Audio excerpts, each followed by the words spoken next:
बिस्मिल्लाहिर्रहमानिर्रहीम, अस्सलाम वालेकुम। आप इंटरनेशनल प्राइम टाइम न्यूज़ देख रहे हैं। मैं हूं कैसर खान।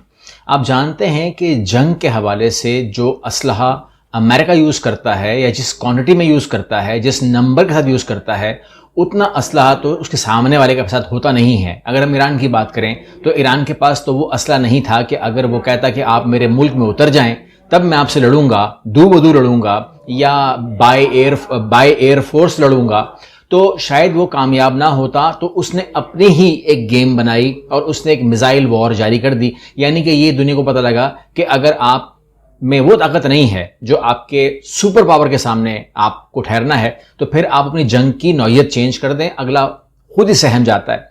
अब यहां पर एक चीज तो ये चल रही है, तो अमेरिका ने अभी देख लिया कि उसने एक नई चीज ईजाद कर दी मेरे खिलाफ, कि उसने मिसाइल मार मार के मुझे पागल कर दिया है और मेरा वहां पर जो असलहा है वो उस तरीके से काम नहीं कर रहा।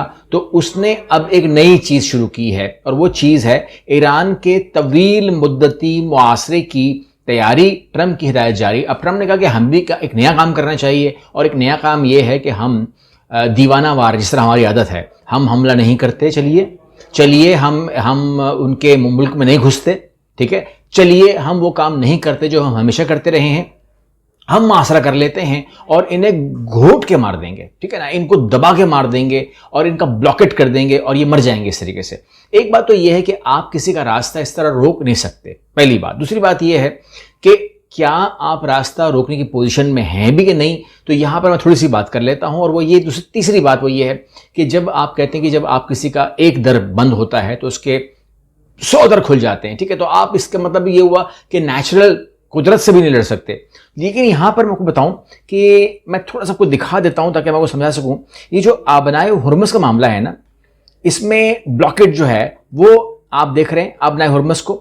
इसमें जो ब्लॉकेट है वो क्यों कामयाब होता है, अगर हम बात करें ईरान की, और क्यों वो कामयाब नहीं होता दूसरा मुल्क, तो उसकी वजह यह है कि आप एक खुले समंदर से आते हैं और फिर आप एक 21 माइल की ये जो आबनाए हुर्मुज़ है, यहां से आपको गुजरना होता है। एक तरफ से इसको ईरान देख रहा है, एक तरफ से इसको कुवैत देख रहा है। उसके बाद आपने फिर जो है खुले समंदर में आपने आना होता है। तो खुले समंदर के अंदर आप कभी भी किसी भी मुल्क में अगर आप हैं, आप किसी समंदर पर खड़े हो जाएं और आप ये देखिए कि अगर कोई वहां पर 21 माइल की या कोई भी तंग जगह नहीं है, खुले समंदर के अंदर आप ब्लॉकेट करेंगे, कैसे करेंगे। अगर मेरे पास आपकी सैटेलाइट, आपकी लोकेशन, आपकी तमाम चीज़ें और आप मुझ तक कब तक पहुंच सकते हैं ये मालूमात हो, तो मैं जहाज़ को निकालूंगा। अगर मैं आपको, पहली बात है, आपको मैं नज़र भी नहीं आऊंगा। अगर नज़र आ भी गया तो भी आप मुझे ब्लॉक नहीं कर पाएंगे। तो अगर मैं आबनाए हुर्मुज़ की बात कर रहा हूं तो सबसे पहले तो आप ये देख लीजिएगा कि इस ब्लॉकेट के बावजूद ओवर 72 घंटों में तकरीबन 52 जहाज जो हैं वो ईरान कह रहे कि गुजर गए हैं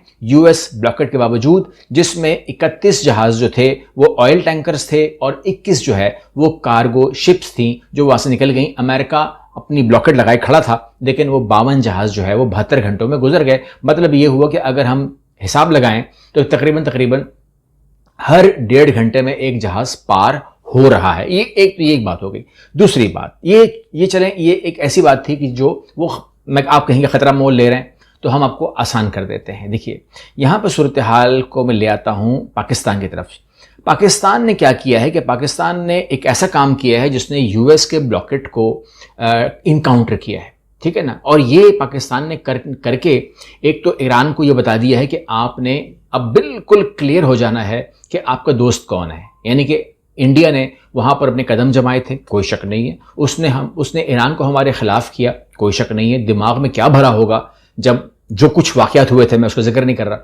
तो मुझे बताइए, वो चाह बहार पोर्ट पे बैठ गया और उसने वहां पर पैसों के मुंह खोल दिए और चाह बहार पोर्ट के ऊपर उसने वो पैसा लगाया, ठीक है। अच्छा, चाह बहार के ऊपर बात करते हुए मैं थोड़ा सा आपको लोकेशन बता दूं कि लोग पूछते हैं, ये जो आप लाइन देख रहे हैं ना बिटवीन ईरान और पाकिस्तान, एक तरफ गवादर पोर्ट है और उसके पार कर जाए तो चाहबार पोर्ट है। चाहबार पोर्ट बहुत कीमती जगह है। आप देख रहे हैं ये कहां पर है और किस लोकेशन के ऊपर है। तो ये एक ड्रीम था और ये बहुत अच्छी जगह थी। अगर मैं कहूं स्ट्रेटेजिकली बहुत स्ट्रांग थी, मतलब ये एक तोड़ था गवादर को खराब करने के लिए, ये बहुत फायदेमंद था। अगर ये इंडिया के हाथ लग चुका था, हम कहते हैं कि हाथ तो आया मगर मुंह न लगा, तो हाथ तो आ गया था चाबहार, मुंह नहीं लगा। ठीक है, यहाँ पे दिमाग में रखिएगा। लेकिन पाकिस्तान ने, इस समय हम बात कर रहे हैं पाकिस्तान की, तो पाकिस्तान ने ईरान के लिए जो है वो 6 ट्रांजिट रूट्स खोले हैं और ये 2 तरफा तिजारत नहीं बल्कि ये ट्रेड ट्रांजिट हैं, यानी कि तीसरे मुल्क का सामान ईरान तक पहुंचाने के लिए है। ठीक है ना, आप दिमाग में आपको होना चाहिए। अच्छा, मामला क्या है? मामला ये कि पाकिस्तान के पास एक है transit of good through territory of Pakistan order 2026। यानी कि मैं मिसाल दे रहा हूं आपको कि अगर इंडिया ने आलू भेजने हैं अफगानिस्तान तो वो पाकिस्तान ट्रांसलेट कर सकता है, कोई इशू नहीं है। फिर हम इस बात को हटा देंगे कि हमारे अफगानिस्तान ताल्लुकात कैसे हैं या इंडिया से कैसे हैं। हम एक कंटेनर का चार्ज करते हैं डॉलर के अंदर, डॉलर आता है आपके मुल्क के अंदर, ठीक है। जब डॉलर आएगा तो जाहिर सी बात है हमारी कमाई होती है, हम उसको फिर अलग अलग तरीके से चार्ज करते हैं। यहां पर 6 रास्ते खोले गए हैं। ये आप सवाल करेंगे 6 रास्ते कौन से हैं, तो आपको मैं इन्फॉर्म कर देता हूं। ये गवादर से गबाट का एक पहला है। दूसरा रूट जो है वो है कराची पोर्ट कासिम से गबाट, कोस्टल रूट का है। और कराची पोर्ट कासिम से ताफ्तान का है, बलूचिस्तान रूट लेंगे हम।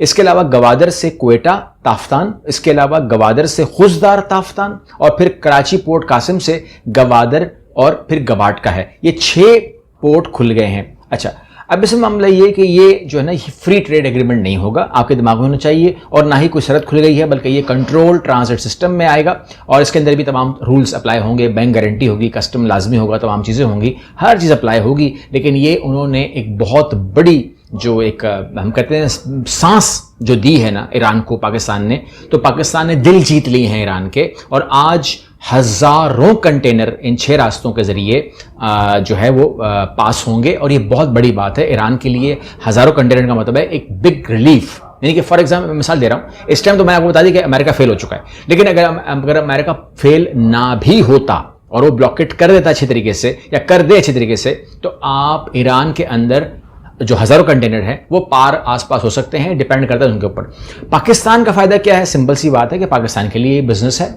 हम एक तो दोस्ती निभा रहे हैं, दूसरी पहली बात। दूसरी बात है कि हमारे पास हमारे पास एक पावर है, हम कर सकते हैं और वो हम कर रहे हैं। और पाकिस्तान का जो पोर्ट है, Karachi port, port Qasim and port Gwadar, ये अपनी अहमियत हासिल करेगी। और इस टाइम जो भी प्रॉब्लम है आगे पीछे, आप जानते हैं मैं क्या बात कर रहा हूँ, उसके अंदर बहुत ज़रूरी है कि हम इसके अंदर अपने मामलात को और इसको और यूज़ करें और बेहतर करें और अच्छा करें और ये रास्ता हम दें। हमने जो काम किया है उसके बाद हमने डिफरेंट अचीवमेंट्स की हैं, और उस अचीवमेंट के अंदर एक ये है कि हम इसके अंदर डॉलर, हर कंटेनर के ऊपर डॉलर है। यानी कि ये लाइन नजर आएगी आपको, और ये तमाम की तमाम लाइन जो हैं वो आपके लिए डॉलर ही क्रिएट करेगी, इसमें कोई शक नहीं होगा। लेकिन जो ब्लॉकेट लगाई है, इसका मतलब ये नहीं है कि वो काफ़ी है इन बातों के लिए। वहाँ पर ईरान अपनी कार्रवाई रखने का हक महफूज रखता है, और शायद अमेरिका चाहता भी यही है कि ईरान कार्रवाई करे, ताकि हम दुनिया को बताएं कि हम तो जंग नहीं करना चाहते, बातचीत के लिए बैठे हुए हैं। वो मारने लग गया है हमारे को। ईरान का सख्त रद्द-ए-अमल, अमरीकी कार्रवाइयों और जहाज़ों के खिलाफ जवाबी कार्रवाई का इक़दाम,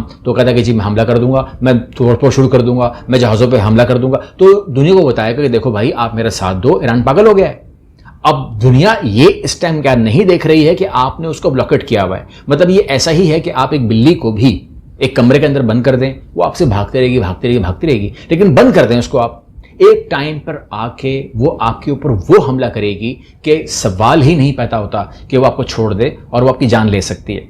अब ट्रम्प जो है, मैंने कहा कि वो मजाक बना हुआ है इस टाइम, और वो एक और अजीब काम करने वाला है। पासपोर्ट के ऊपर 250 साल पूरे हुए हैं, अपनी तस्वीर छापना चाह रहा है, वो छप भी जाएगी, लेकिन यहाँ पे कहता है मैं मजीद अच्छा आदमी बनकर नहीं रह सकता।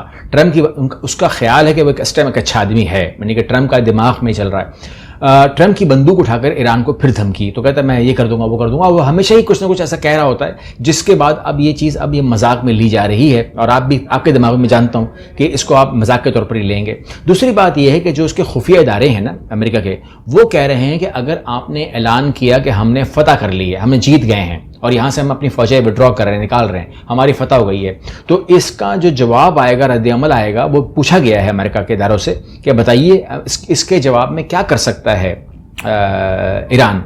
तो उन्होंने रिपोर्ट दी है कि अगर ट्रंप ने ईरान के खिलाफ कामयाबी का दावा किया, तो खित्ते से अमरीकी फौज वापस लाने का ऐलान किया, तो ईरान इसे अमरीकी पसपाई और अपनी मज़ाहमती पॉलिसी की फतह करार देगा, और दुनिया मान लेगी इस बात को कि आपने ईरान का कुछ नहीं बिगाड़ा। अगर आपने ईरान की रिजीम नहीं चेंज की, तो आपने ईरान का कुछ नहीं बिगाड़ा। इस बात के ऊपर दुनिया कायल हो जाएगी, और ये इस चीज़ को चाहे अमेरिका कितना भी ढोल पीटे, मगर वो उसको फिर भी इस बात पर कायल करेगा कि ये ईरान की ही जीत है, दुनिया यही मानेगी।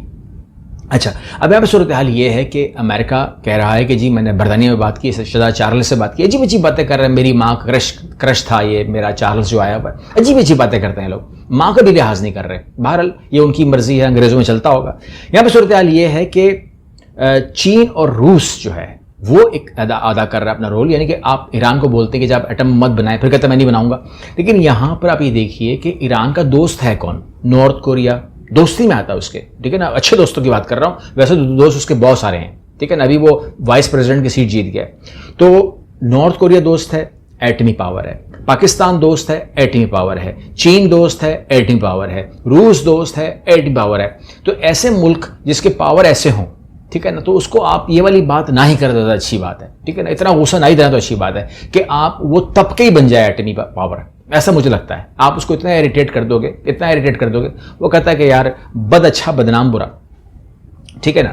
तो यहाँ पे सूरत हाल हो गई है कि अगर हम बात करें चीन और रूस की, तो उसके बारे में जो पेंटागन है वो जो बात कर रहा है ये बड़ी ख़तरनाक है, और वो कह रहे हैं कि जी हमारे पास जो दिफाई निज़ाम है ना, वो इस काबिल नहीं है कि वो रूसी और अमरीकी मिसाइलों को डिफेंस कर सके, हम लोग फारिग हैं, ये पेंटागन कह रहा है। और पेंटागन कह रहा है कि पेंटागन के मुताबिक रूस का न्यूक्लियर पावर्ड जो मिसाइल्स हैं और जो उसके हाइपरसोनिक्स हैं चीन के, कहते हैं उनके सामने हमारी टेक्नोलॉजी किसी काबिल नहीं है। और उन्होंने कहा है कि अमरीकी हुकाम ने कहा है कि अगर हमने इनको रोकना है तो हमको चाहिए गोल्डन डोम मिसाइल, गोल्डन डोम सिस्टम चाहिए। अगर गोल्डन डोम सिस्टम नहीं लगा तो हम समझ लीजिए कि चीन और रूस के हाथों कभी भी मारे जा सकते हैं। और ये जो गोल्डन डोम सिस्टम है इसकी लागत 185 अरब डॉलर है, इट्स नॉट अ जोक।